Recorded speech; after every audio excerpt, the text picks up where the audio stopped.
नमस्कार, स्वागत है आप सबका दिन भर की तमाम बड़ी और अहम खबरों के साथ। मैं हूं कविंद्र और हेडलाइन देखें, लेकिन उससे पहले एक अहम जानकारी और सुझाव कि जो अब तक आप कर रहे थे कोरोना से बचने के लिए, यानी कि जो एहतियाती कदम आप उठा रहे थे उनका आप पालन करते रहिए।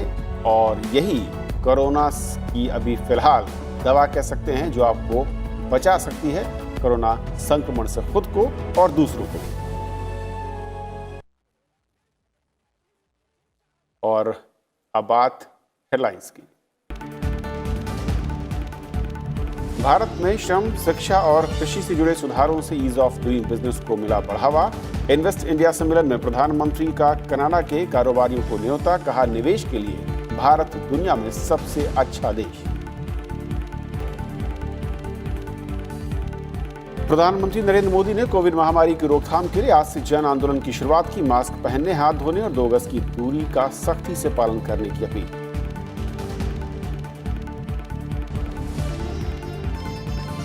देश में कोरोना से स्वस्थ होने की दर बढ़कर हुई 85.25%। अब तक 58 लाख से अधिक लोगों ने दी कोरोना को मात। सक्रिय मामलों की संख्या 9,02,000 के पार।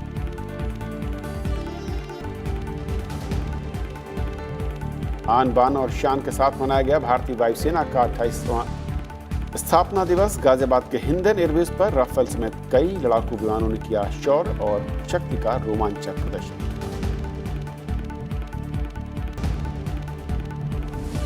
बिहार में 28 अक्टूबर को पहले चरण के चुनाव के लिए कल होगी नामांकन पत्रों की जांच। चुनावी राज्यों में जनसभाओं के लिए केंद्रीय गृह मंत्रालय ने जारी किए नए दिशा निर्देश। कोविड-19 प्रोटोकॉल का सख्ती से करना होगा पालन।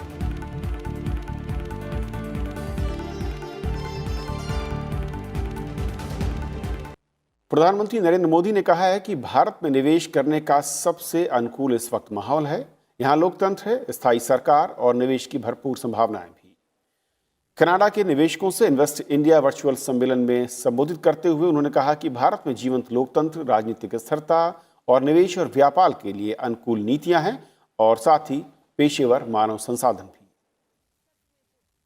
There is an opportunity for everyone. Institutional investors, manufacturers, supporters of innovations, ecosystems, and infrastructure companies. There is an opportunity to invest, to set up units, and to run businesses. There is an opportunity to partner with our private sector and with the governments. There is an opportunity to earn as well as learn. Not only that, as well as to lead. There is an opportunity to grow. PPE kit का उदाहरण देते हुए प्रधानमंत्री ने कहा कि भारत किसी भी चुनौती का सामना कर सकता है और वैक्सीन के निर्माण में भी महत्वपूर्ण भूमिका निभा रहा है। भारत कोविड-19 महामारी के बीच दुनिया के 150 देशों को जरूरी दवाएं भी मुहैया करा रहा है। India is playing the role of the pharmacy to the world. We have provided medicine to around 150 countries so far during this pandemic. During March, June of this year, our agriculture export rose by 23%. This happened while the entire country was stringent lockdown. Today, our manufacturing is running on full stream. प्रधानमंत्री ने निवेशकों के लिए बने अनुकूल माहौल का भी जिक्र किया। उन्होंने कॉरपोरेट, श्रम, शिक्षा और खेती के क्षेत्र में किए जा रहे सुधारों के बारे में जानकारी दी। उन्होंने कहा कि इन सुधारों के चलते कारोबार करने की परिस्थितियां पहले से बेहतर हुई हैं और Bharat ease of doing business में रैंकिंग में ऊपर आया है। The India story is strong today and stronger tomorrow. Let me explain how. Today, the FDI regime has been very well liberalized. We have created a friendly tax regime for sovereign wealth and pension funds. We have undertaken significant reforms for developing a robust bond market. We have come up with incentive schemes for champion sectors. प्रधानमंत्री नरेंद्र मोदी ने आज अफगानिस्तान प्रमुख doctor Abdullah Abdullah के साथ मुलाकात की और अफगानिस्तान में चल रहे शांति के प्रयासों के प्रगति के बारे में जानकारी ली। अब्दुल्ला अब्दुल्ला ने मुलाकात के बाद ट्वीट कर जानकारी दी।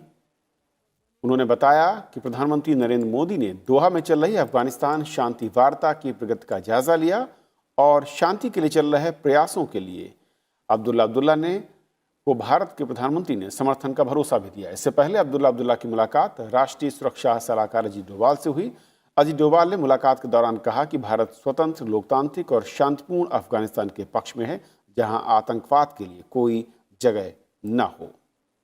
करीब 19 वर्षों के युद्ध के बाद अब अफगानिस्तान की सरकार और तालिबान के बीच दोहा में शांति वार्ता हो रही है। युद्ध से बर्बाद हो चुके अफगानिस्तान के विकास में भारत अहम भूमिका निभा रहा है। अफगानिस्तान के पुनर्निर्माण में भारत करीब अब तक $300 करोड़ का निवेश कर चुका है। Dr. Abdullah briefed Prime Minister on the Afghan peace process and on the ongoing talks in Doha. And PM reiterated our commitment towards sustainable peace and prosperity in Afghanistan and welcomed efforts towards a comprehensive and permanent ceasefire in Afghanistan.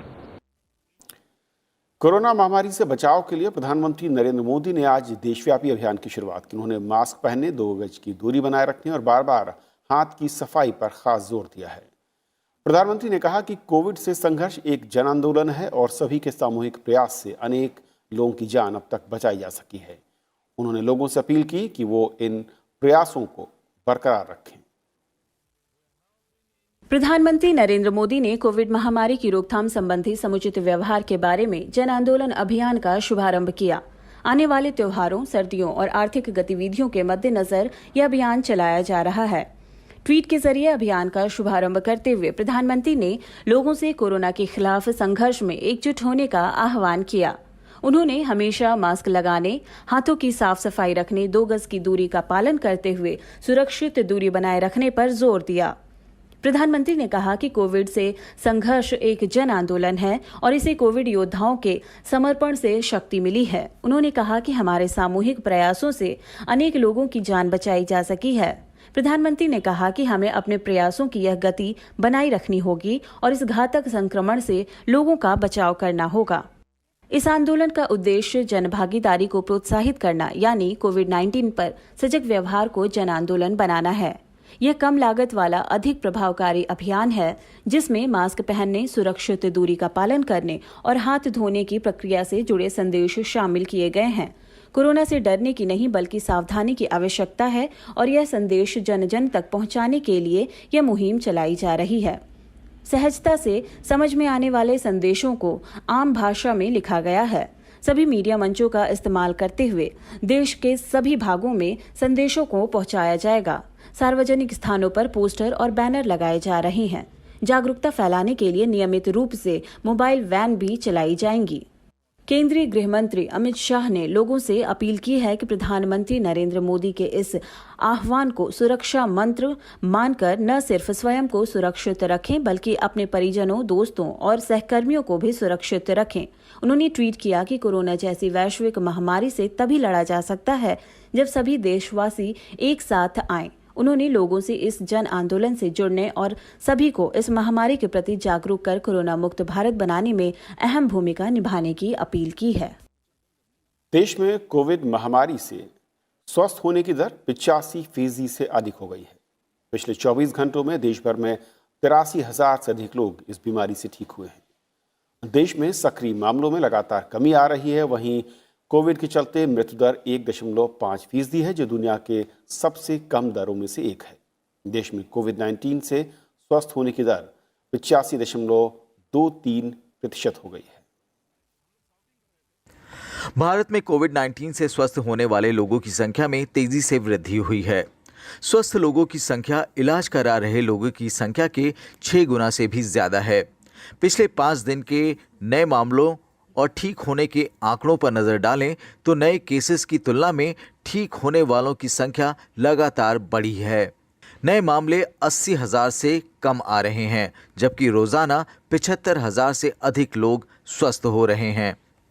इस तरह की अगर हमने छोटी इन सावधानियों के ऊपर हमने ध्यान दिया तो हमें पूरा विश्वास है कि कोरोना वायरस का जो ट्रांसमिशन है इसको हम खत्म करने में बहुत जल्दी सफल होंगे।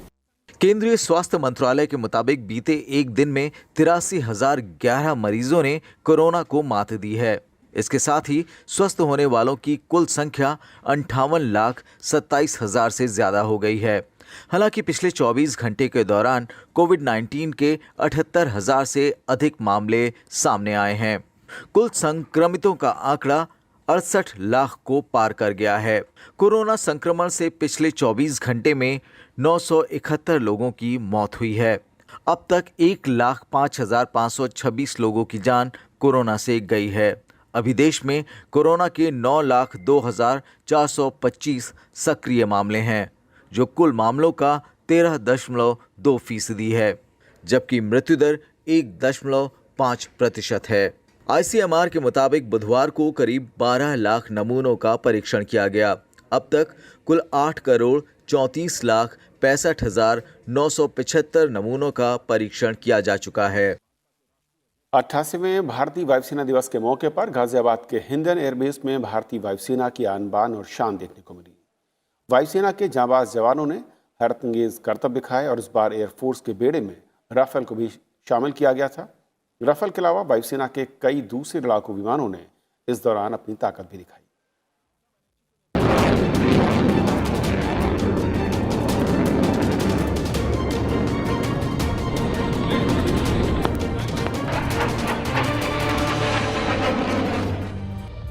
आसमान का सीना चीरते और हवा में हैरत अंगेज करतब दिखाते वायुसेना के जाबाज।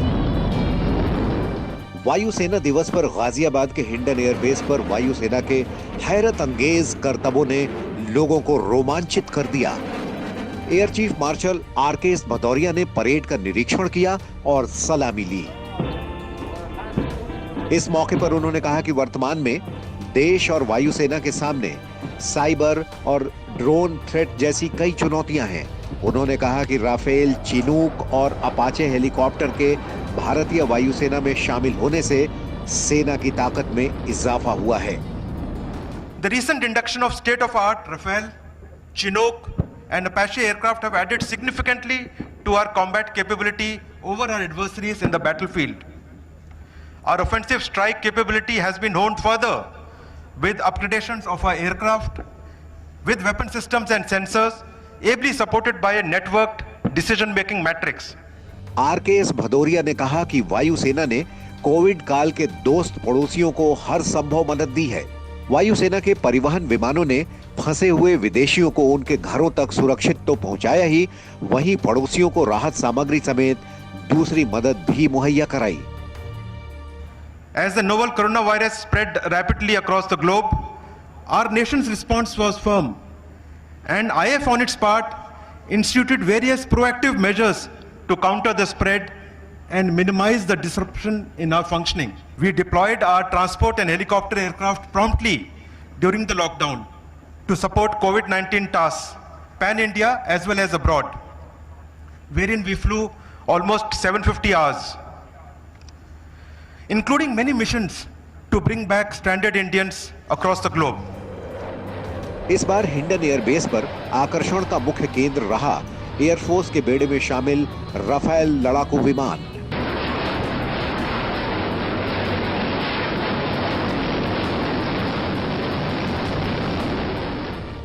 राफेल के साथ 3 फॉर्मेशन में जगुआर लड़ाकू विमान भी रहे, जिन्होंने आसमान में ऊंची उड़ान भरी।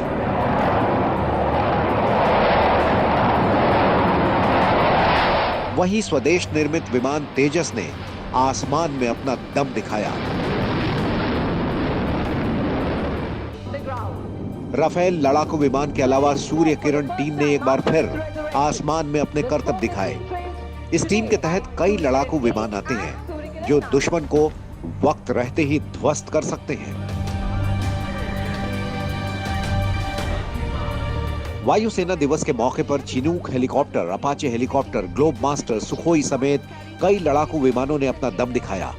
वायुसेना दिवस के मौके पर 2 चिनूक हेलीकॉप्टरों ने फ्लाई पास्ट में भाग लिया।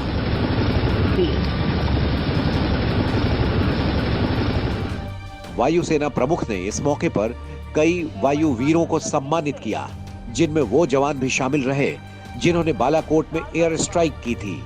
भारतीय वायुसेना की स्थापना 8 अक्टूबर 1932 को की गई थी। वायुसेना के स्थापना दिवस के मौके पर राष्ट्रपति रामनाथ कोविंद, उपराष्ट्रपति एम वेंकैया नायडू, प्रधानमंत्री नरेंद्र मोदी और रक्षा मंत्री राजनाथ सिंह ने वायुसेना के सभी कर्मियों को शुभकामनाएं दी हैं।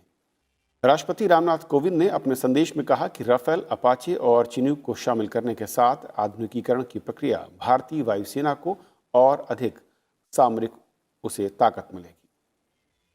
उपराष्ट्रपति एम वेंकैया नायडू ने कहा कि देश के वायु सैनिक उत्कृष्टता और साहस के लिए जाने जाते हैं और उन्होंने युद्ध और शांतिकाल दोनों ही में देश को गौरवान्वित महसूस कराया है। प्रधानमंत्री नरेंद्र मोदी ने कहा कि वायुसेना के बहादुर योद्धा न केवल देश के आसमान को सुरक्षित रखते हैं बल्कि आपदा के समय मानवता की सेवा में भी अग्रणी भूमिका निभाते हैं। रक्षा मंत्री राजनाथ सिंह ने वायु योद्धाओं और उनके परिवारों को शुभकामनाएं देते हुए कहा कि भारतीय वायुसेना की 88 साल की यात्रा समर्पण, त्याग और उत्कृष्टता की रही है। ये आक्रामक और अजेय मानी जाती है।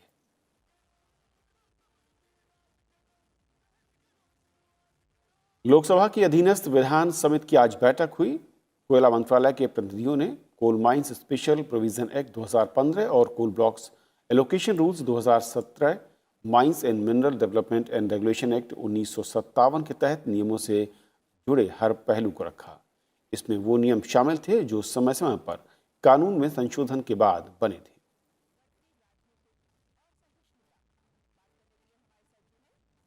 बिहार विधानसभा चुनाव के पहले चरण के लिए नामांकन दाखिल करने की समय सीमा आज खत्म हो गई। आज से 20 दिन बाद यानी 28 अक्टूबर को प्रदेश की 243 में से 71 सीटों के लिए वोट डाले जाएंगे।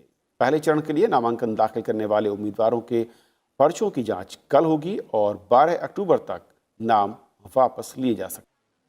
बिहार में जैसे जैसे विधानसभा चुनाव की तारीख नजदीक आ रही है, वैसे वैसे चुनावी सरगर्मी भी तेज हो रही है।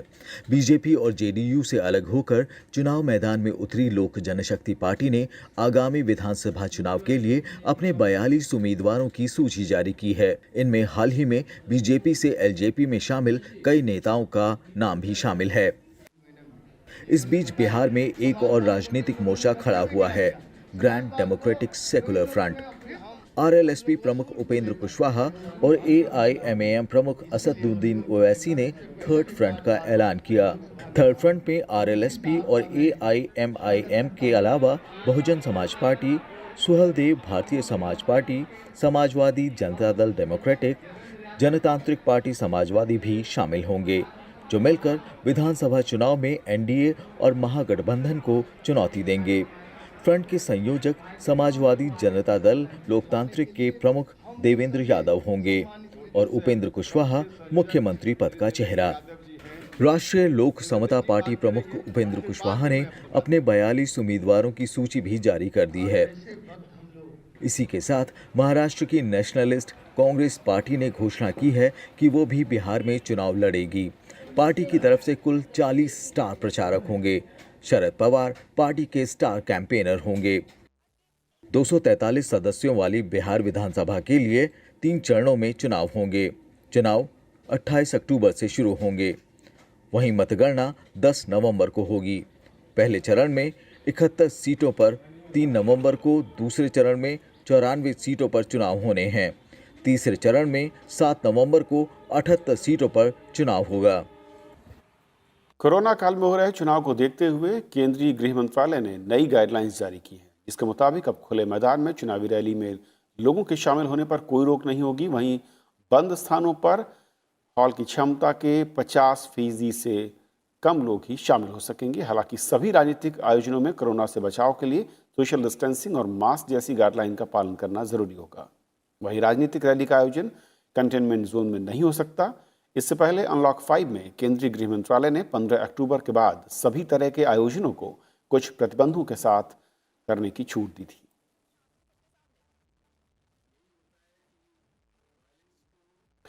पश्चिम बंगाल में बीजेपी कार्यकर्ता की हत्या के बाद बीजेपी कार्यकर्ता सड़कों पर उतरे।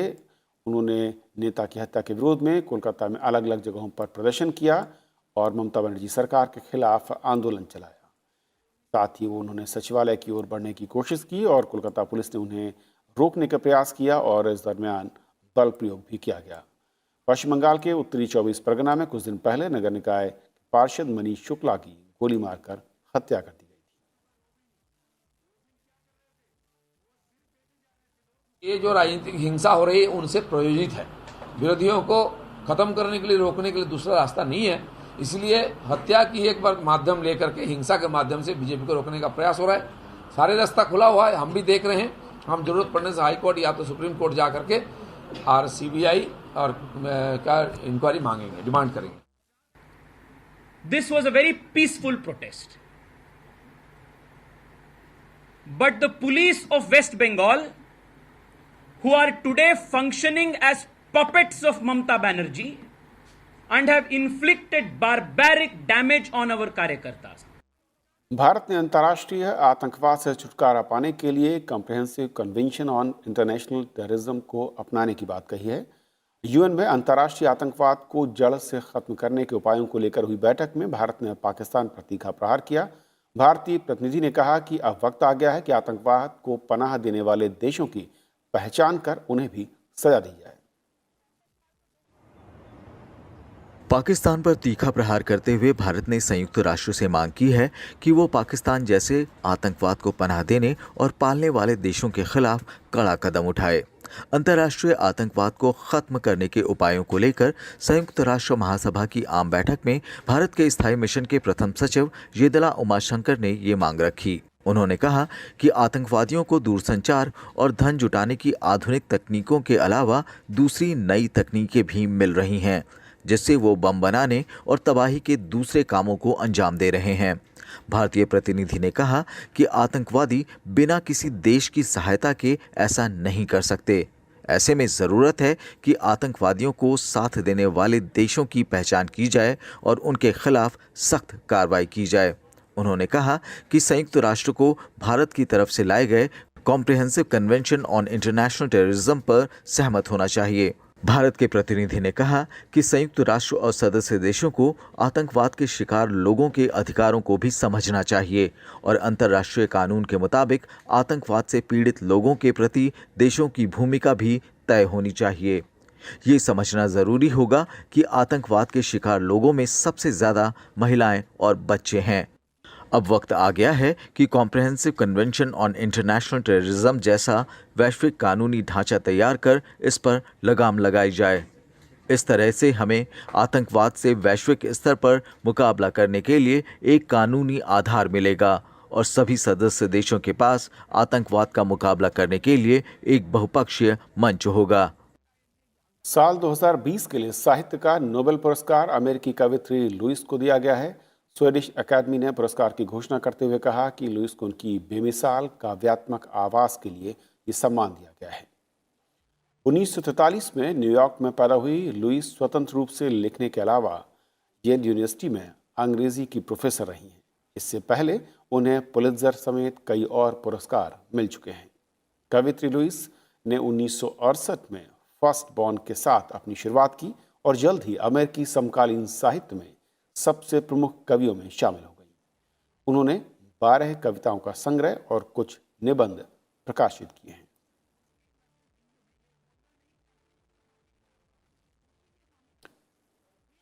लोकनायक के नाम से प्रसिद्ध भारतीय स्वतंत्रता सेनानी और राजनेता जयप्रकाश नारायण की आज पुण्यतिथि है।